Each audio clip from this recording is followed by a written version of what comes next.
Isang tato ng walang hanggang gutom ang biglang lumitaw sa likod ko. Na siyang umubos sa akin sa loob ng 3 taon. Ng 10 milyong pamana na iniwan ng aking mga magulang. Hanggang sa huli ay sobrang nagutom ako.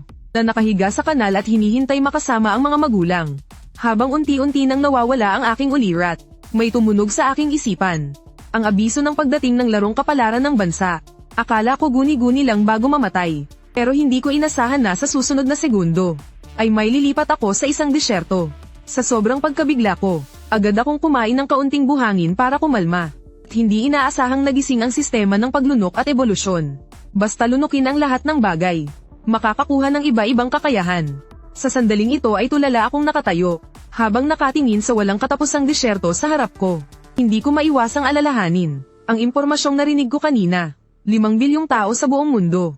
200 lang ang pipiliin para sa laro. At ako pa ang napiling mahinang nilalang. Ngayon ni hindi man lang makagalaw. Paano pa mananalo? Posible bang ang bansa ng Waksha ay tuluyang matatalo dahil sa akin? Baka mas mabuting kumain na lang ng buhangin at magpakamatay para makapili ng iba ang bansa ng Waksha sa laro. Agad kong ginawa ang naisip ko. Sa pag-iisip nito ay hirap kong dinampot ang isang dakot ng buhangin. At isinubo sa aking bibig. Nilunok ang buhangin. Nadagdag ang pisikal na lakas ng 0.1. Nadagdag ang ebolusyon na puntos ng 0. Matagumpay na naitalaga ang sistema ng paglunok at ebolusyon. Sa pamamagitan ng paglunok ng lahat ng bagay ay makakakuha ng ebolusyon na puntos. Ang ebolusyon na puntos ay maaaring gamitin sa pag-ebolusyon ng tato ng dugo. Kasalukuyang may tato ng dugo. Antas 0 ng tautay. Higit pang mga tato ng dugo ay maaaring i-unlock sa tindahan. Lalo akong napatulala dahil dito. Putang ina, sistema pala talaga ito. Kahit ano ba ay pwedeng lunukin. Tato ng dugong tautay. Kaya pala sobrang lakas kong kumain noon. Ang nawawalang pag-asa ko ay biglang uminit. Pagkatapos nito, patuloy akong dumadakot ng buhangin at nilulunok. Paulit-ulit kong naririnig ang abiso ng dagdag katawan na 0.1. Sa sandaling ito ay natigilan ang mga manonood sa live ng Waksha. Habang tinitingnan mas lalong mukhang tanga ang payat na ito. Unang beses kong makakita ng taong kumakain ng buhangin. Sobrang gutom na siguro siya. Hindi kaya sumakit ang tiyan niya. Kapag nagkasakit siya sa disyerto tapos na siya. Samantalang ang mga tao mula sa ibang bansa ay nagsimulang manlay. Ha. Pangkomedya lang ba ang kalahok ng Waksha? Lunta matatawa talaga ako hanggang mamatay. Sa disyerto kahit unggoy ay mamamatay sa gutom sa loob ng isang araw. Pero siya ay kumakain pa ng buhangin. Mukhang ang Waksha ay tiyak na makakakuha ng huling pwesto. Nang makita ng mga manonood ng Waksha ang mga komentong ito, wala man lang silang lakas ng loob na sumagot. Dahil ang mga napili ng ibang bansa, kahit ang pinakamahina ay atleta. Samantalang ang kalahok ng Waksha ay isang sobrang payat na tao. Sa sandaling ito, biglang tumunog ang isang anunsyo. Ang unang ipinagbabawal na lugar ay ang lupain ng naglalagablab na buhangin.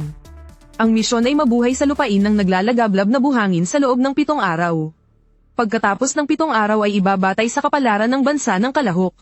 Upang isagawa ang ranggo, makakatanggap ang bansa ng katumbas na gantimpala at parusang kamatayan. Sa tuwing mamamatay ang kalahok, babawasan ng 1 taon ang buhay ng lahat ng mamamayan ng kaukulang bansa.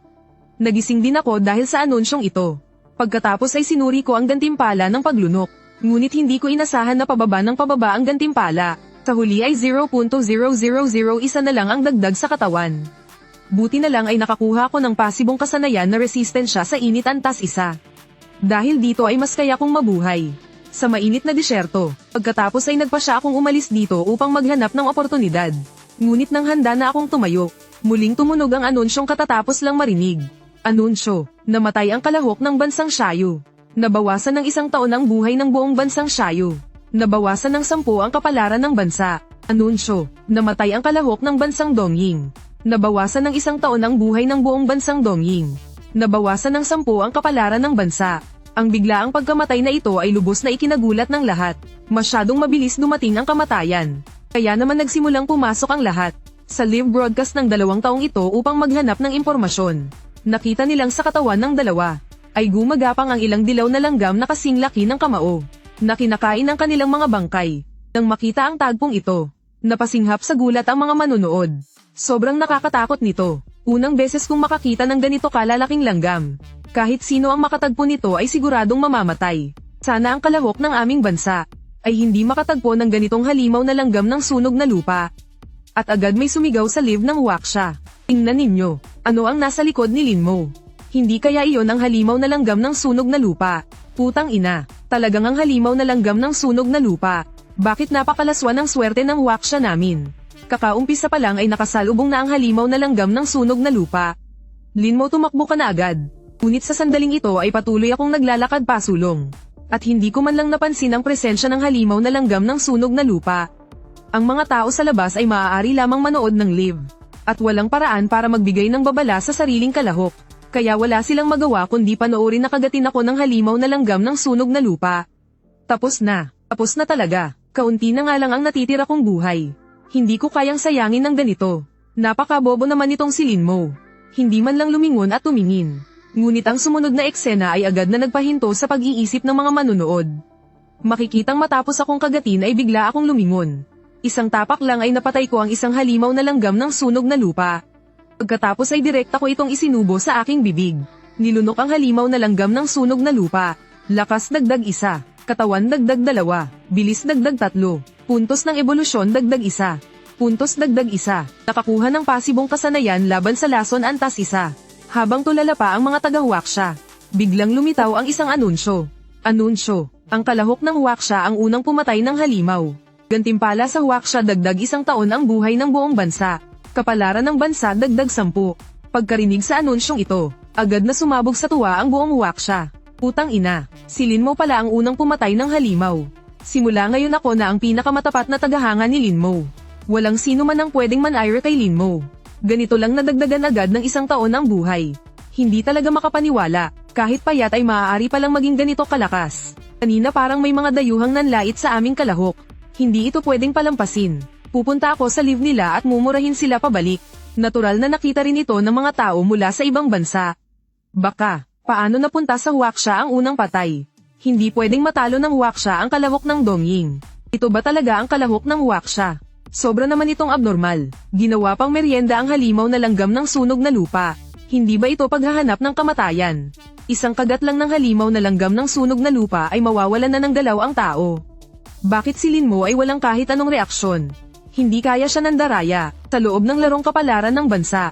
Matapos kong kainin ang isang halimaw na langgam ng sunog na lupa ay hindi pa rin ako nasiyahan. Sa sandaling ito ang aking hita ay ginapangan na ng ilang halimaw na langgam ng sunog na lupa na marahas akong kinakagat. Ngunit wala itong kahit anong epekto sa akin. Mabilis kong hinawakan ng isang halimaw na langgam ng sunog na lupa at kinain ito ng buhay. Ilunok ang halimaw na langgam ng sunog na lupa.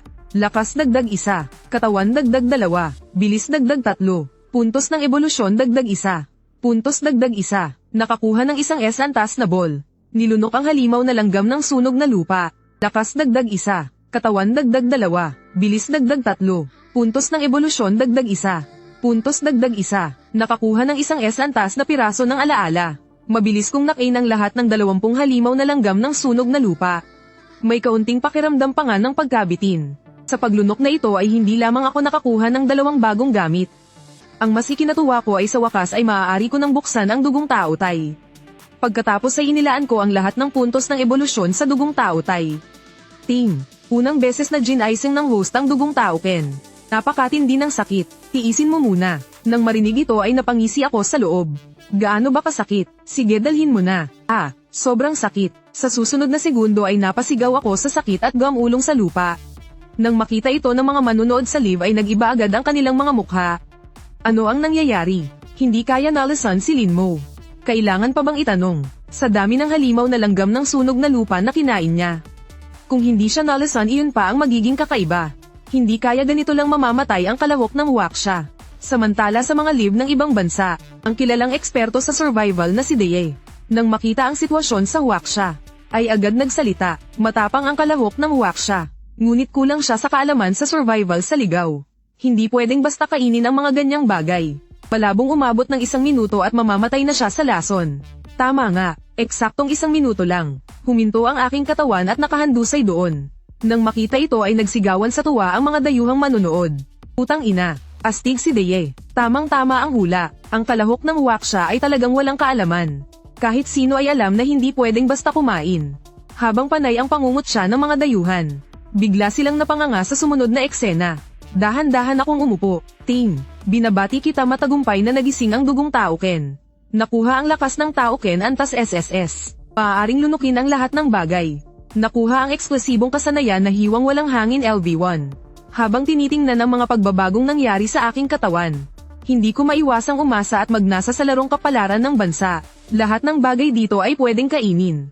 Pagkatapos ay hindi na ako nag-aksaya ng oras. Naglakad patungo sa Antas na ball. Putang ina, ito ba ay bangkay na bitag? Ang tukso ng ball kahit mamatay ay bubuksan pa rin ba? Sa tingin ninyo ano ang lalabas sa Antas na ball? Baka pagkain, o kaya ay supply ng tubig. Habang mainit na pinag-uusapan ng mga manonood ng waksha ang tungkol sa ball, nakita nilang bigla kong kinagat ang Antas na ball. Bang! Kasabay ng tunog ng banggaan. May naiwan pang bakas ng ngipin sa Antas na ball. Nang makita ito ay nagtawanan ng ilang dayuhang manonood. Nakakatawa talaga. Kanina pinatay pa ni Linmo ang halimaw na langgam ng sunog na lupa. Akala ko napakalakas niya. Ngayon mukhang may problema talaga sa utak si Linmo. Hindi kaya siya naging bangkay na buhay. At habang tinitingnan ko ang sistemang paalala sa harap ko, tuluyan kong isinuko ang balak na agad nunukin ang ball. Ting, paalaala sa host, ang ball ay may misteryosong batas na nagpoprotekta bago ito mabuksan. Hindi maaaring sirain. Pangyaring buksan muna ang ball bago ito lunukin. Bakit hindi mo sinabi agad? Muntik nang matanggal ang aking mga ngipin dahil sa ball na ito. Pagkatapos ay iniunat ko ang kamay at binuksan ang Antas na ball. Nakuha ang Antas na sandata na Desert Eagle. 100 bala. Anunsyo. Ang kalahok ng waksha ang unang nagbukas ng ball. Nadagdagan ng 1 taon ang buhay ng buong waksha. Kapalaran ng bansa dagdag 10. Nang lumabas ang anunsyo sa lahat ng live, nagsimulang magmura ang mga dayuhan. Paano nangyari ito? Hindi ba kanina lang ay kinakagat ng kalahok ng waksha ang ball?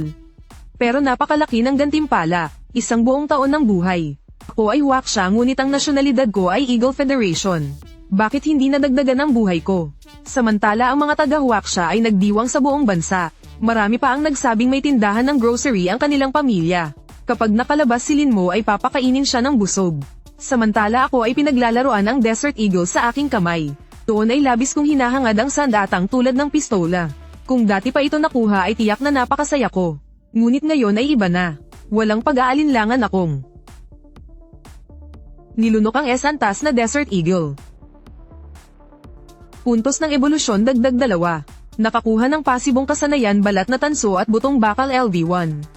Nice, isa na namang kasanayan ang nakuha. Pagkatapos ay tumingin akong muli sa Antas na ball. Pagkalipas ng 1 minuto, ang buong ball ay nakain ko nang walang natira. Nilunok ang Antas na ball. Lakas dagdag 2, katawan dagdag 10, puntos ng ebolusyon dagdag 5. Nakakuha ng personal na espasyo LV1. Ang balat na tanso at butong bakal LV1 ay umangat sa LV2. Nang makita ko ang personal na espasyo ay lumiwanag ang aking mga mata.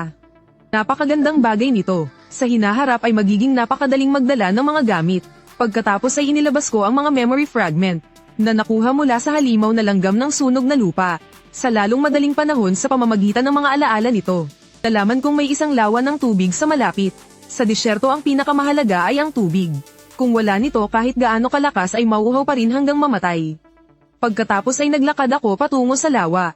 Dahil hindi masarap ang lasa ng buhangin at halimaw na langgam ng sunog na lupa, kailangan ng magpalit ng lasa. At sa disyerto kung saan may tubig siguradong maraming mababangis na hayop. Sa ganitong paraan ay may pagkain at tubig na ako. Kailangan ko lang kumain ng kumain upang mapasok sa unang pwesto ang waksha. Makalipas ang ilang minuto,